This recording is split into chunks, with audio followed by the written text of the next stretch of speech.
வணக்கம் நண்பர்களே, அனைவருக்கும் இன்றைக்கி காலை வணக்கம். இன்றைக்கி நம்மளுடைய காலை உணவு பார்த்திங்கன்னா, முதல்ல வந்து ஆரஞ்சு பழம். நேற்று வந்து ஆரஞ்சு பழம் வச்சுருந்தோம். இன்றைக்கி வந்து கமலா ஆரஞ்சு பழம் வச்சுருக்கோம். ஸோ ரெண்டுக்கு என்ன வித்தியாசம்னா, அந்த ஆரஞ்சு வந்து கொஞ்சம் பெருசாக இருக்கும். கமலா ஆரஞ்சு வந்து நம்ம நாட்டு ஆரஞ்சு சின்னதாக இருக்கும். அது வந்து கொஞ்சம் ஹைப்ரிட் வெரைட்டி. இதுதான் வந்து நாட்டுப்பழம். இது வந்து கொஞ்சம் புளிப்பாக இருந்தாலும் ரொம்ப ரொம்ப நல்லது. இது முடிஞ்ச வரைக்கும் இதை வாங்கி சாப்பிடுங்க. ஓகே, அடுத்த ஸ்டார் ஃபுட் ஒரு 4 துண்டு வச்சுருக்கோம். வெள்ளரிக்காய் ஆஸ் யூஷுவல் இருக்குது. வெள்ளரிக்காய் சீசன் தான். இப்போ வெய்ய காலம் வந்ததுனாலே வெள்ளரிக்காய் சீசன். அதனால் உங்களுக்கு ஃப்ரீயாக கிடைக்கும். கிலோ வந்து 80 ரூபா 100 ரூபா இந்த ரேஞ்சில் கிடைக்குது. அதனால் நீங்கள் டெய்லி வெள்ளரிக்காய் சேர்த்திக்கிறது ரொம்ப ரொம்ப நல்லது. ஓகே, அடுத்து வந்து இது பார்த்திங்க அப்படின்னா கருப்பு மொச்சை. இந்த மொச்சை வந்து நிறைய பேர் பார்த்துருக்க மாட்டீங்க. இது வந்து அவைலபிளாக இருக்குது. இது ரேட்டு கொஞ்சம் அதிகம் தான். கிலோ வந்து 150 ரூபான்னு நினைக்கிறேன்.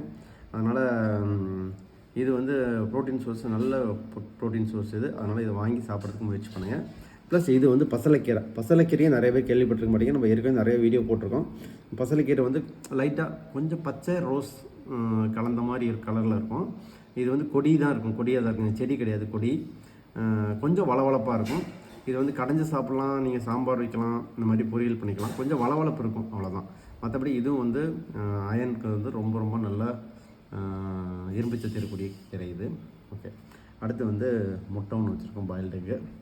ஓகே, இன்றைக்கி மெயின் கோர்ஸ் பார்த்திங்கன்னா உப்புமா, கோதுமை ரவை உப்புமா. 2 நாளைக்கு முன்னாடி கோதுமை குரணை போட்டிருந்தோம். இது வந்து கோதுமை ரவை உப்புமா. இதில் வந்து கேரட் பீன்ஸ்லாம் நிறைய போட்டிருக்கோம், முந்திரி அதெல்லாம் நிறைய போட்டிருக்கு. ப்ளஸ் இதுக்கு வந்து அது அப்படியே சாப்பிட்டுக்கலாம். தேவைப்பட்டவங்க தயிர். இது வந்து தயிருக்கு பதிலாக என்ன பண்ணிருக்கோம்னா, தயிர் பச்சடியாக பண்ணியாச்சு. கேரட்டும் வெள்ளரிக்காயும் போட்டு பண்ணிட்டோம். ஸோ இதுதான் இன்றைக்கி எங்களுடைய காலை உணவு. ஓகே.